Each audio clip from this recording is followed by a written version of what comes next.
পড়লে মনে তোমাকে আর কে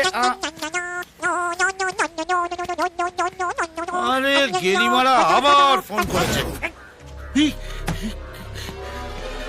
বর্দা, এই হারামজাদা তো সালা বারবার লাইনটা কেড়ে দিচ্ছে বর্দা।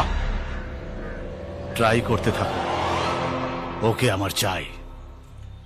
ফোনটা সুইচ অফ করেই রেখে দিতাম, যার বউটাকে ফোন করতে হয় তাই। দাঁড়া দাঁড়া, তোর এই ফোন করা আমি বার করছি।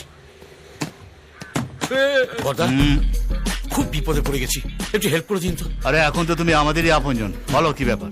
হ্যাঁ, মানে একটা লোক ফোনে আমাকে কনস্ট্যান্ট খুনের হুমকি দিয়ে যাচ্ছে। তোমারও ফোনে প্রবলেম চলছে? হ্যাঁ, কি বলছেন? ফোনটা তুমি করো, আমি কথা বলছি। না না, ওভাবে হবে না তো। আমি কি কম বলেছি নাকি? কিন্তু কিছুতেই শুনবে না, বারবার ফোন করছে। নির্লজ্জ, বেহায়া, দোকান কাটা। তাহলে তুমি চাও কি? ওকে না ভয় দেখাতে হবে। হ্যাঁ, মানে এমন ভয় দেখাবেন, বলবেন একদম পেটে না চাকু ঢুকে দেবো, মানে একবারে গায়ে পেট্রোল ঢেলে আগুন লাগিয়ে দেবো। একেবারে এমন ভাবে বলবেন যেন মনে হয় যে আপনি কথায় কথায় খুন করেন। ফোন লাগাও, ফোন লাগাও। যখন দরকার লাগে সিগন্যাল নেই। ওদিকে কি করো? এই, ও